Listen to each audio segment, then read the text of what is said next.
The rumors are true. I'm done with birth control. Why is this a big deal? Because I actually got on birth control to manage a chronic illness called PMDD. No, I wasn't on it necessarily to prevent pregnancy. I got on it because at the time it was... Have a seat. I got on it at the time because it was more of an emergency decision. I did try antidepressants before, that didn't work. And I ended up going the hormonal birth control route that would take away most of my periods. So I only had for a year. Because if I didn't have a period, I didn't have PMDD. Because PMDD is a PMS disorder, which basically meant that every time I would PMS, I would get severely depressed, anxious, and suicidal. So in order to not do anything crazy, I decided to get on birth control because it was taking a toll on my life, quite literally. I've been on it for a little over a year, probably 18 months, and I've definitely noticed some changes with this pill. While it did manage my period symptoms, it was never going to be a forever solution for me. I knew that. I knew that when I had the capacity, I would get off of it and I would try to heal naturally. And by naturally, I mean through my lifestyle. But when I was put on it, that was not an option. I was really in a terrible place. Like I said, it was an emergency decision. I did not want to be on birth control. So please hold the comments telling me how bad it was for me. I wasn't team birth control, okay? But it's been 18 months and I've just noticed,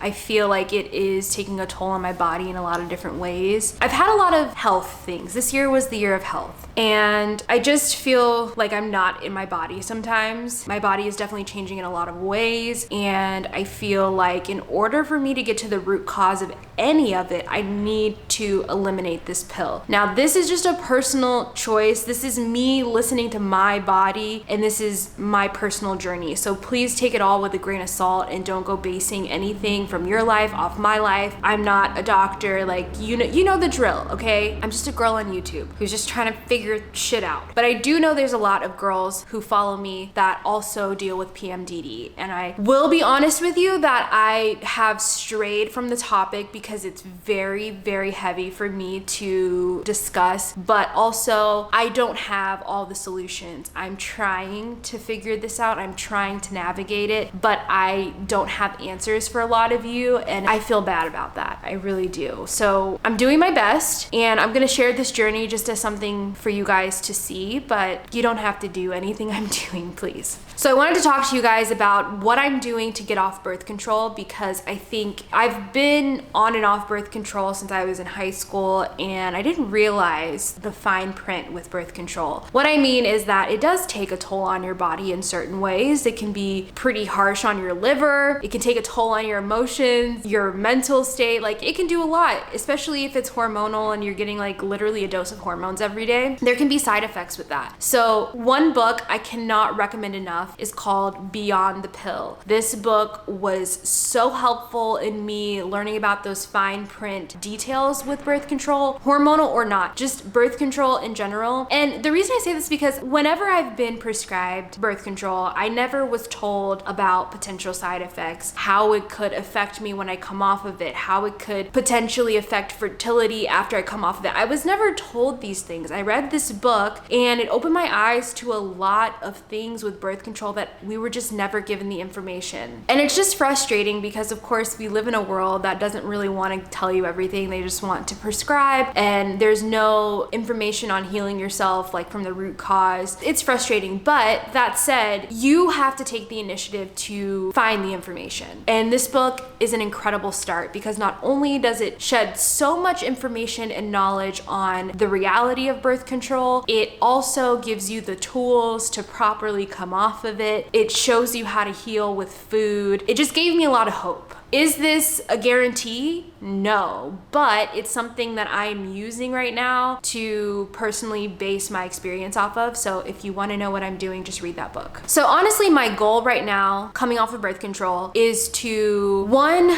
alleviate PMDD symptoms, and 2, help my body transition off of this hormonal pill in the least painful way possible. So those are my 2 main goals right now. Eventually, I want to work towards healing that PMDD, the bigger picture idea, but I have to start with first getting off the pill. So I'm gonna share with you what I'm doing to help myself transition off the pill and eventually try to manage my PMDD symptoms. First and foremost, I downloaded a period app called Flow. I did ask around about like apps people like, and if you have a favorite app, drop it in the comments, let me know what you think about it. But right now I'm just trying to collect information on myself. And so every morning I use the Flow app to document my weight, my basal temperature, my symptoms, my mood. I'm literally using this app to learn about myself because I don't know my body without the pill. It's been 18 months. So I have to kind of relearn myself and figure out kind of how to gauge certain patterns, which I think being diagnosed with PMDD, it's really important to know what to expect and when to expect it so things don't just catch you off guard and you're not prepared. This app has honestly really helped me a lot, just like see little patterns, and it's only been like a couple weeks of me using it, but I really like it. It's user friendly, it's easy to put things in, and I just do it morning and night, kind of update it, and I can collectively look at the chart, like how my weight fluctuates right before my period. Oh, I noticed that like I was cranky on these days, and oh, that just so happened to be right before my period. So like maybe I don't give myself as much work during these weeks. I want to work with my period rather than against it, so I'm trying to utilize the app for those reasons.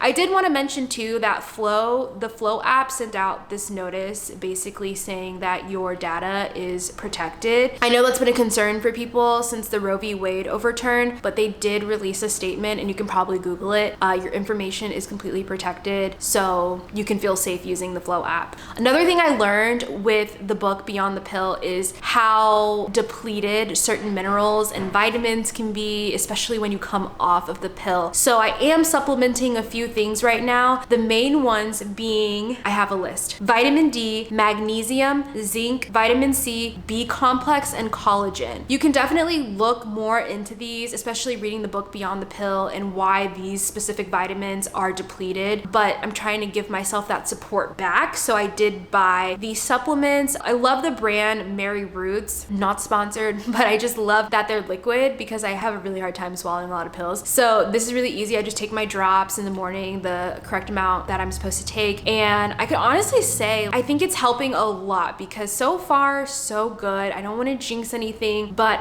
my energy levels have been pretty stable, and I have been bleeding since I got off the pill. And so I've been able to function, which prior to birth control, that was not the case. A lot of people coming off the pill say that their first period is like the worst, and I've honestly had a really good experience. So I'm praying that we keep this pattern going. One of the most important things with coming off the pill and trying to heal naturally is gonna be nutrition. Healing through food is my new favorite thing. So a lot of you guys know I've been working with a nutritionist this year for a few months now, and so I've already kind of built a really solid foundation of how to eat properly, just how to build like a nutritional plate, having protein, having some color on the plate, having fiber, like all these things. I really didn't know how to have a balanced meal until I started working with a nutritionist. That said, I have really had some practice in being able to do this, and I feel really confident in it now. When it comes to nutrition and helping myself through this pill transition, it is really important that I made some pretty big changes. And I want to be clear that this isn't coming from a place of restriction. It's coming from a place of protecting myself and my body, because if you are a PMDD girl, you know the alternative to not taking care of yourself and dealing with those symptoms. If that means cutting out something so that I can not have a mental breakdown,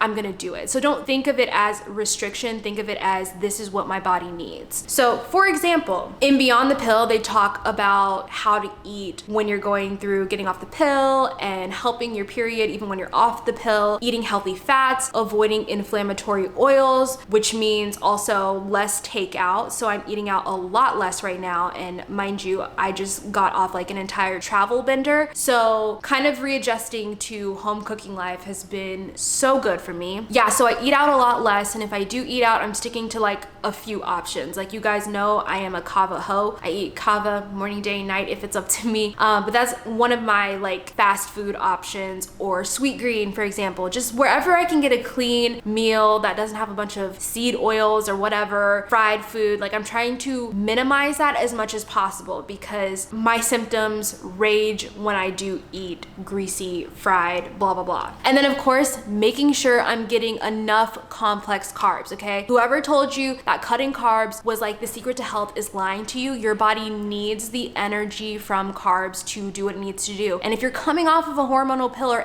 or any birth control for that matter, your body is working hard to get you back to like whatever normal is for you. So if you're not fueling it properly, that's when things can start to come up, complications, you're seeing symptoms, you're irritable, you're moody. Like, no, give your body the fuel it needs. So complex carbs, what is that? Sweet potatoes, fruits, all those things are gonna be so good, and your body's gonna love having that kind of energy during this time. One thing I learned from Beyond the Pill is that birth control is really harsh on your liver. So she recommends in the book to do a liver detox, eating things that support clearing out the liver. So for example, teas like dandelion root tea help to kind of flush out toxins, drinking a lot of water. She suggests eating a carrot salad. You see this come up a lot because raw carrots help flush out excess estrogen. It's like crazy what you learn about food in this book and how you don't need to be on all this medication. You need to eat properly to help your body get through these things. So I've been eating hella carrot salads. I'll show you how I make it. Basically what I do is AJ shaves the carrot for me. Yes, he does because I'm a child. And I put a little coconut oil on it. Why coconut oil? Because it is antibacterial, and the saturated fat is actually really great for your body during this time because you need healthy fats. And then I also put some apple cider vinegar and salt, kind of mix it up. I think it tastes really good. And so this is just supporting any excess estrogen in the body, and it helps get rid of that. So the more you know. But I have fallen in love with carrot salads. I never thought I would say that because I never liked carrots until now. And then things like green tea. So right now I am just drinking all the tea. I drink green tea to kind of support the liver also and just detox the body in general. But I am staying away from alcohol, which I didn't think would be very hard. And it's not that it's hard, but I do realize that I was a bit dependent on alcohol in social situations. So for example, I had like an influencer event last week and they had wine, they had all sorts of like, you know, alcoholic beverages. And usually that's how I loosen up and just like relax. And I had to say no. I had to. And it wasn't hard saying no. I just really, as an introvert, as someone who's not that great in groups, really felt awkward at this event. But it is what it is. I have to prioritize health right now. So otherwise, I really don't drink. It's a social thing for me, and honestly, like I can get a mocktail. I've been loving kombucha. It's great for your gut, and also if you put it in like a wine glass, I swear you'll feel just as fun. But kombucha, tea, green tea, raspberry tea when I'm on my period helps a lot with cramps, and a ton of water. That's pretty much all I'm drinking right now. Oh, and orange juice, but we'll get to that. So like I said, cutting alcohol is one thing, but I'm also just cutting back on caffeine. I don't drink a ton of caffeine as is. I'm not a coffee drinker, but anything that has caffeine in it, just a little bit less, because that is known to cause flare-ups with PMDD symptoms. So opting for the green tea, it's fine. It really doesn't seem to have an effect on me like that, but I get a little bit of a buzz if I need it. Now this is the hardest one for me, y'all. Send prayers. Cutting processed sugars out, and sugar, like, oh, I'm really salty. The sugar thing is a struggle, and it's been a struggle because that's like my drug. When I'm stressed out, cookie. When I'm bored, cookie. When I'm sad, cookie. You know, that's my thing. I'm a sugar girl, and I got it from my dad. Thank you, Carlos. But sugar is like, if we had to rank them, it's up there. It's up there. There's so many reasons why we don't want to eat sugar when we're trying to heal and trying to transition off of a pill, like a hormonal one. And it boils down to inflammation. Sugar is causing inflammation in the body. So if you don't have to add any stress on your body during this time, why would you? So that's why I just have to make the decision for myself. Has it been hard? It has been the hardest thing in the world for me, trust me. But I have been eating a ton of fruit. I will not cut out fruit. You cannot convince me that sugar and fruit, no, go fuck yourself. I'm kidding. But seriously, don't ever tell me to cut out fruit, because I will, if I want to eat an entire mango tree, I'm gonna do that. And I have been doing that. It's still better any day than probably having like a single cupcake in America. So I'm very dependent on that right now, but my favorite fruits have been red seedless grapes, mangoes. I'll get a craving for bananas, but we just don't keep them in the house. Apples, literally any fruit, sign me up right now. Another thing you'll learn in Beyond the Pill is that birth control can have an effect on your gut as well. I don't have proof that it had an effect on mine, but I am doing things to support my gut right now. So that means I'm taking a probiotic. I also got one from Mary Roots. I'll show you that one. I am drinking a little bit more kombucha, more fermented things like having sourdough bread or having kimchi on the side. These things are really great for the gut because of the good bacteria in them. So during this time, it's kind of helping replenish that and hopefully healing my gut, because there are suspicions that I have issues there. Like I was in the emergency room earlier this year due to what could be stomach ulcers. I'm just trying to give my body the support, even though I haven't been able to confirm or deny that. Probiotics and prebiotics seem to be really good either way. Fiber and a lot of hydration. Those are gonna be your besties. So my goal right now is to get about 25 grams of fiber each day. Basically, I do that by making sure I have like something colorful with every meal. So in the morning, that's like fruit for me. At lunch, I might have like a side of veggies with whatever I'm making. And at dinner, same thing. I like to have a side of veggies. And with that, I also have other things like nuts, high fiber foods. So by the end of the day, hopefully I'm at least at 25 grams of fiber. You need fiber, guys, just to keep pushing things along, but also the water part is really important. So I give myself a goal of about about 2 liters of water every day. And that combination seems to work really good for me. So right now, that's my goal, just to keep being consistent with that. Because sometimes I have a really hard time remembering to drink water, but you can't, especially during this time. For period support, I discovered these really cool patches. They're heated patches and they have castor oil in them. I'll link them down below because personally, I really like them. I did post it on my Instagram stories and some of you guys were like, they're not the move. But honestly, I love them. I'll even put one like on the small of my back because that's where I get a lot of pain during my period. And I will tell you, I've been using them all week because I did get my period this week and it has been so helpful. And I think the oils in them do have an effect with helping alleviate cramps. Can't confirm or deny that, but I recall my periods before this being just a lot more harsh. So I don't know, it could be food too. It could be a lot of other things making me not as crampy as I normally am. But I will say those patches and the heat, I'm here for it. So I'll link it down below. Try it out if you want, or if you've tried it, let me know how it worked for you. But I would give it an 8 out of 10. Sleep. Sleep is so important. And if you're not getting at least 8 hours, we need to talk, bestie. So right now, I would say I'm probably getting about 8 hours of sleep. I have kind of stopped setting an alarm. And I'll tell you why. So I work with an amazing nutritionist, Sarah, and I've learned so much about circadian rhythms from her. And of course, like, yes, set an alarm, but my body naturally wakes up early anyways. So I kind of stopped setting an alarm just to see when my body would wake me up. And it's usually around 6. I used to set my alarm for like 5 because I'm crazy. And you guys know I love 5 a.m. like everything. But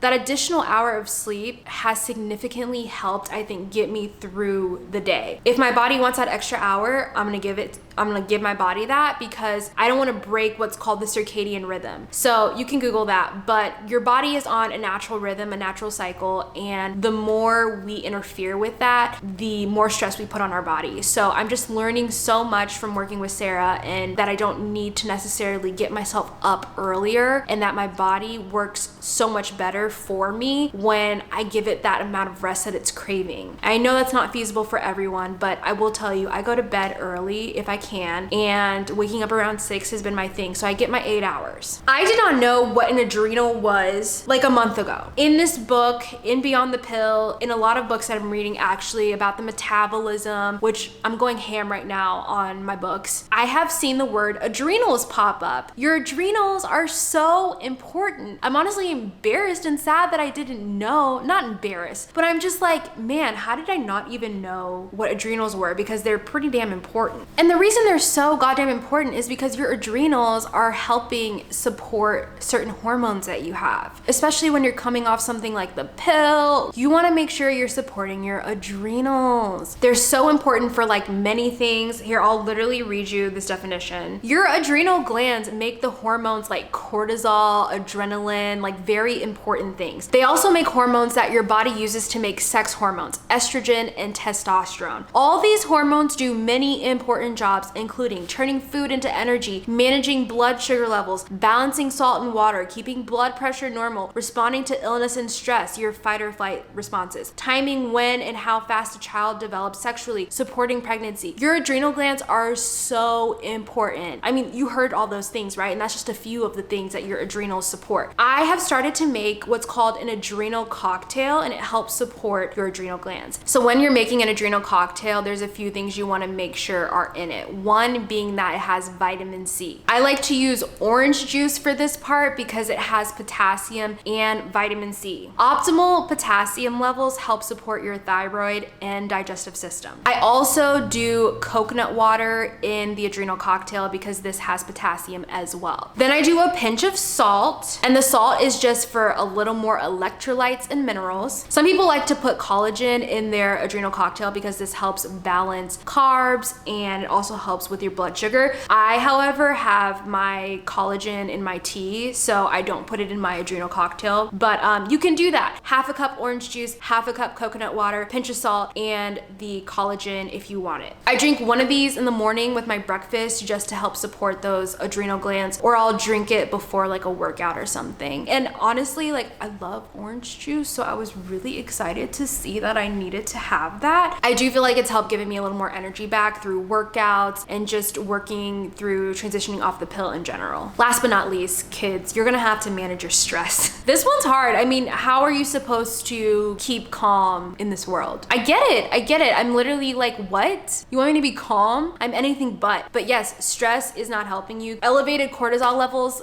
we don't want it. So it's really important to find practices to help you chill the fuck out. And I'm talking to myself, so if you have any advice, help, because I know nothing but being high strung right now. But I am meditating more. I will admit I've gotten a little bit off path with just meditating and having my quiet time, especially since I was traveling a lot. That said, I got this app called Balance, and I literally just set a goal to do 5-minute meditation in the morning. Super easy goal to have. So that's what I'm starting with. When I am stressed, depending on like journaling, talking to someone who will listen, just kind of releasing that stress through getting it out on paper or just talking to someone. I feel like that's really important, so I'm not storing that stress in me. Or maybe going on a walk, doing like a workout to get those emotions out. Like just finding ways to rid myself of stress rather than taking it in, holding it in, because I think for the past couple years, I have developed a habit of storing a lot of bad shit that I need to let go. If you have advice in that realm of how you de-stress, I would love to know. I'm still kind of figuring that out myself. If you are getting off of birth control or know anyone who's coming off of it, or if you're a PMDD girly, I cannot recommend enough reading the book Beyond the Pill. It is so helpful in just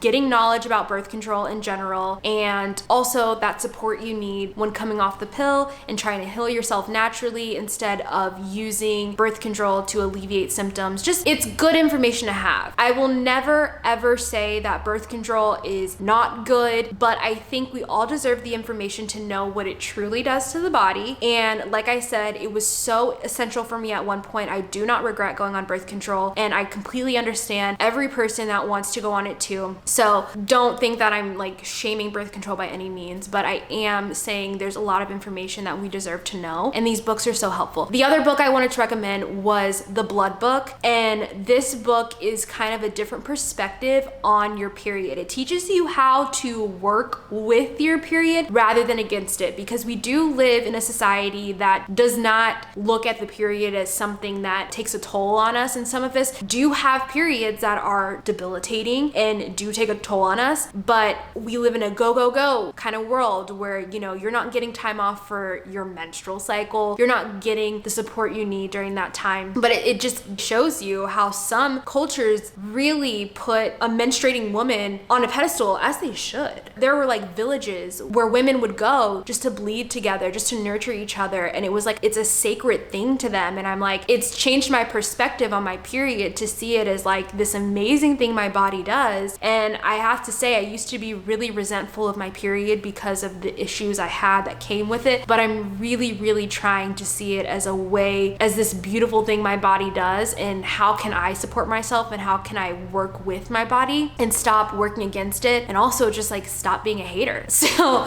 check that book out if you haven't. It's so good. Otherwise, you guys, I will keep you posted on my journey coming off birth control. I would love any tips in the comments that you have if you've come off birth control, just to hear your experience. Honestly, I know we all have different experiences and different things that work for us and don't. And like I said, this is just my journey, but I will definitely keep you posted. So be sure to subscribe and like this video if it was helpful. And also follow me on Instagram because I post more daily updates on what I'm doing to support myself. And I have a highlight called BC Detox if you want to see what I've saved so far. Love you guys. See you next week.